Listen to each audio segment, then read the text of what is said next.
alunos. Vamos dar início à nossa terceira videoaula da disciplina de Desenho de Estruturas de Concreto Armado do curso de Desenho da Construção Civil. Nessa terceira videoaula, nós iremos tratar sobre os conteúdos de listas de ferros, características dos desenhos de armação, armação de pilares e armação de lajes. Conforme vimos na nossa segunda videoaula e no nosso segundo slide,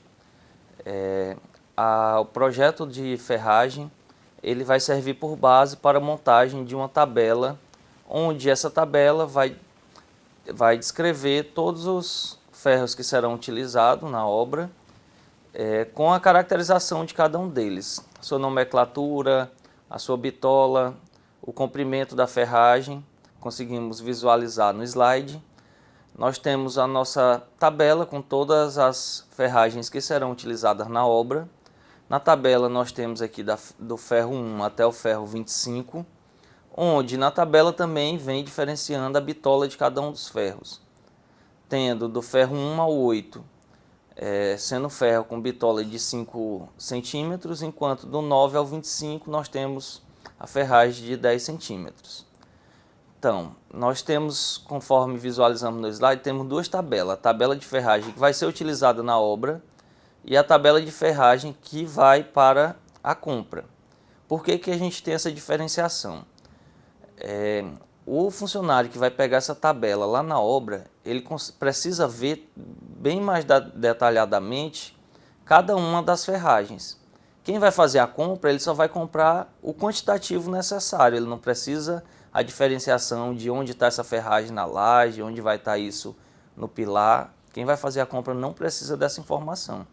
Então, na tabela que teremos para a obra, ela, como é bem mais especificada, vai vir a divisão de todas as barras, a bitola de cada um dos ferros, o comprimento de cada uma dessas barras, e aí teremos também o comprimento unitário e o comprimento total. O que diferencia esse comprimento unitário e esse comprimento total? No comprimento unitário nós teremos o comprimento de uma barra. No total nós teremos o comprimento do total de barras N1 que temos na estrutura. E assim por diante para todas as outras barras. Enquanto lá na tabela de pesos, que é para quem vai fazer a compra, a gente tem somente a divisão da tabela nas bitolas de ferro que serão utilizadas. Para esse exemplo, a gente tem apenas a bitola de 5 e 10 centímetros, então a tabela já traz somente as duas bitolas e traz o comprimento total e o peso total de cada uma delas. As características do desenho de armação. Então aqui a gente já vai falar um pouco mais da parte mesmo específica do desenho, certo? A representação, como devemos representar quando formos colocar esse desenho no programa. De início, a gente tem que atentar à questão da escala, certo? As usuais são escala de 1 para 50 para as lajes e vigas e escala de 1 para 20 para os pilares. A unidade de cotagem dessa ferragem vai ser em centímetros e os ferros vão ser representados por uma linha grossa, até para diferenciar um pouco da estrutura, já que essa ferragem ela vai vir dentro da estrutura e a representação da estrutura normalmente é feito com uma linha um pouco mais fina, então essa ferragem ela já vem diferenciando com a linha um pouco mais grossa. E aí a gente vê alguns exemplos de representações onde o ferro é representado no seu comprimento total, onde é dada essa medida do comprimento, e as suas dobras, que são os ganchos de amarração, que também devem ser dimensionados. Sendo que, além da representação do ferro, deve ser representado também a sua nomenclatura, conforme a gente também vê na imagem. No primeiro exemplo, a gente tem um ferro com comprimento de 350 e duas dobras de 50 centímetros, isso em cada uma das laterais. Então a gente tem, conforme nomeado aí, o N1 é o nosso ferro 1, onde são duas barras com bitola de 10 e o comprimento total da barra de 450 centímetros. A especificação do ferro, conforme a gente comentou no slide anterior, essa especificação ela segue uma normatização, que é aquela nomenclatura que vimos nas videoaulas anteriores, onde a gente tem o N1, N2, N3, que é o número da posição da ferragem. A gente tem essa numeração que antecede a bitola, que é a quantidade de barras que a gente tem com essa especificação. A gente tem a bitola, que é o diâmetro em milímetros da barra que vai ser utilizada. A gente tem o comprimento retificado da barra, que é o comprimento total, a junção do comprimento mais as bordas, as dobras que a gente tem. E o espaçamento entre as barras, já que a gente tem mais de uma barra nesse sentido, a gente representa por C e a numeração referente ao espaço em centímetros entre cada uma dessas barras. E aí a gente só tem a simbologia representando e diferenciando o que é a barra, o que é o estribo, conforme vocês verificam. O cobrimento das barras. Então, conforme já estudamos, o concreto armado, ele é a junção do concreto simples mais a ferragem, mais o aço.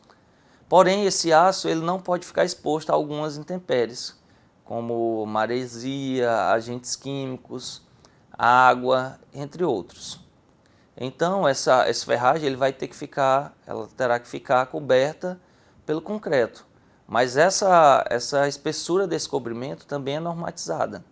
E aí a gente deve atentar à estrutura que se está executando e ao ambiente onde se está executando. Conforme mostra aí na tabela, para a laje a gente tem uma especificação, para viga e pilar uma outra especificação e para fundações uma outra. Sendo que essa especificação vai depender do ambiente onde se está trabalhando. Quando a gente tem um ambiente submerso, um ambiente rural, um ambiente urbano, entre outros, conforme a gente verifica aí no slide. Os ganchos. Também já comentado em aulas anteriores, os ganchos eles são dobras que a gente tem na ferragem, que são utilizados para fazer a amarração dessa ferragem em uma outra ferragem. Esse gancho ele também tem um valor tabelado, a gente deve ter atenção a essa tabela, e essa normatização ela vai depender do tipo de aço que está sendo utilizado. Para cada aço tem um comprimento de gancho diferenciado.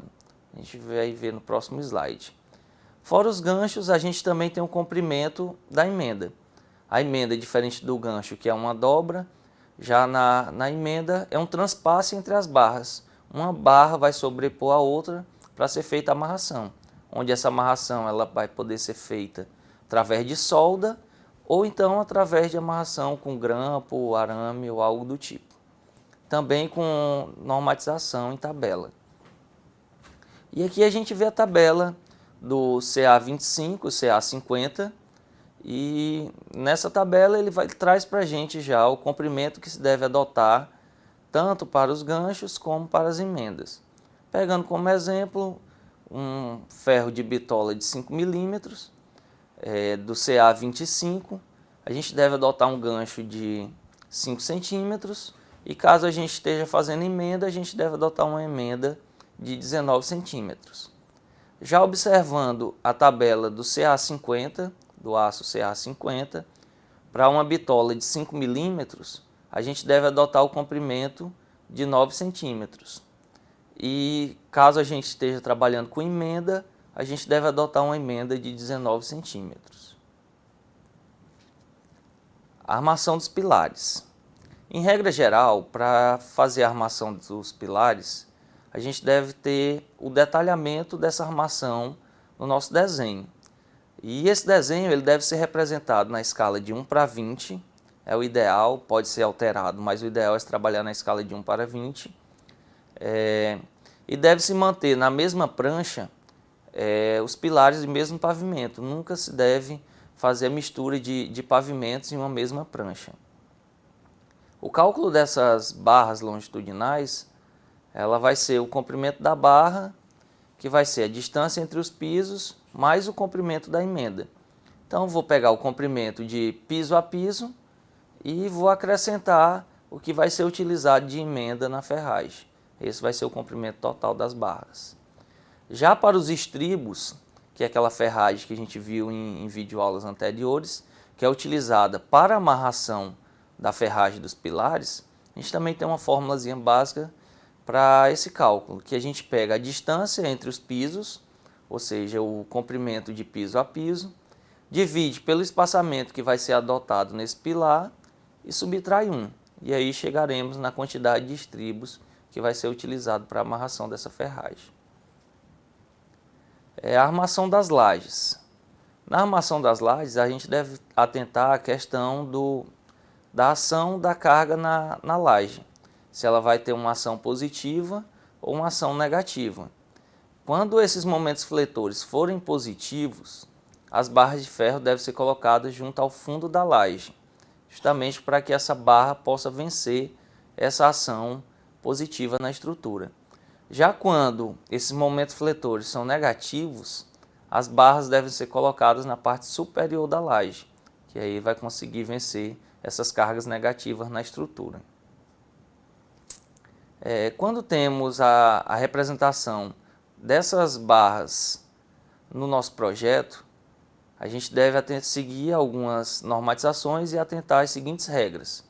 Em primeiro lugar, quando o espaçamento é menor ou igual a 17 centímetros, as barras são iguais e alternadas, a gente deve representar essas barras com a alternação entre elas, ou seja, a alteração do sentido.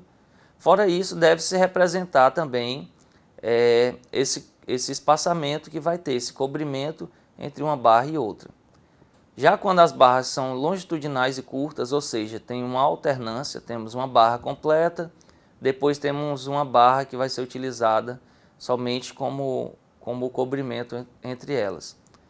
E aí representamos uma barra completa, uma barra no comprimento menor, uma barra completa e sempre fazendo essa alternância até completar toda a estrutura. Já quando o espaçamento é maior que 17 centímetros, a gente passa a ter somente ferros diretos. A gente não tem mais aquele sistema de amarração. Então a gente já representa somente todas as barras por completo em toda a estrutura. Para o cálculo dessa armação, a gente diferencia as armações positivas das armações negativas. Quando as armações são positivas e as barras são diretas, o comprimento ele é igual ao vão mais a largura das vigas. Isso menos 2 vezes o cobrimento, que é aquela distânciazinha que a gente não vai ter ferragem, porque vai ser apenas a cobertura do concreto. E para as barras alternadas e iguais, a gente tem, quando o vão for isolado, o cobrimento vai ser 85% do vão. A armação vai ser 85% do vão. Quando o vão for extremo, a gente vai ter 75% do vão. E quando o vão for central, teremos 70% do vão. Então essas são as medidas que a gente vai ter para a armação dessa ferragem. E isso no caso das ferragens positivas. Quando estivermos trabalhando com as ferragens negativas, se as barras forem diretas, o comprimento vai ser igual ao vão médio dividido por 2, mais a largura da viga menos 10. E quando as barras forem alternadas, o comprimento vai ser 3 vezes o vão médio dividido por 8, mais a largura da viga menos 10. A quantidade de ferros em cada direção. Como que a gente vai descobrir esse total de ferro que a gente vai ter na largura ou no comprimento da estrutura que vai ser montada? Essa quantidade ela vai ser igual ao vão ortogonal à direção das barras, dividido pelo espaçamento menos 1. E aí veremos algumas aplicações dessas fórmulas. As referências utilizadas para a elaboração dessa nossa terceira videoaula foram os livros de Roberto Machado Correia, Desenho de Estrutura de Concreto Armado, mais as normas técnicas NBR 6118 e NBR 7191. Obrigado e nos veremos na nossa próxima videoaula.